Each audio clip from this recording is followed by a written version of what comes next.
మీరు రిటైర్మెంట్ అయిపోయేలోపు అంటే దగ్గర దగ్గర 65 సంవత్సరాలు వచ్చేలోపు 10,00,00,000 సంపాదించాలనుకుంటున్నారా? సో, మీ ఏజ్‌ని బట్టి మీరు ఎంత ఎస్ఐపి చేయాలనేది ఈ వీడియోలో ఇన్ డీటెయిల్‌గా చూద్దాం. మీ ఏజ్ 20 సంవత్సరాలయితే మీరు కేవలం రూ. 2,000 ఎస్ఐపి చేస్తే సరిపోతుంది.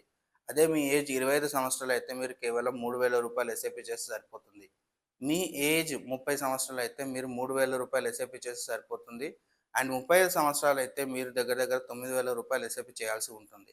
మీ ఏజ్ 40 ఏళ్ళు అయితే మీరు దగ్గర దగ్గర రూ. 16,000 ఎస్ఐపి చేయాల్సి ఉంటుంది.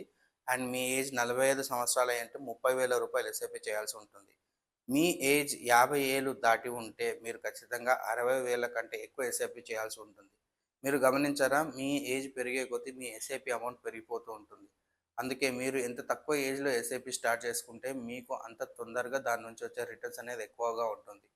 ఈ అన్నిట్లలో మీరు ఎస్ఐపి చేస్తున్నప్పుడు ఏ మ్యూచువల్ ఫండ్స్‌లో ఇన్వెస్ట్ చేస్తున్నారు?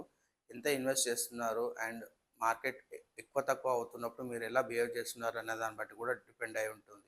సో, ఇటువంటి మోర్ ఇన్ఫర్మేటివ్ వీడియోస్ కోసం ఈ ఛానెల్‌ని సబ్స్క్రైబ్ చేయండి. పర్టిక్యులర్ మ్యూచువల్ ఫండ్స్ కోసం డిస్ప్లే అవుతున్న నంబర్‌కి కాల్ చేసి మీ అపాయింట్‌మెంట్ బుక్ చేసుకోండి. Thank you.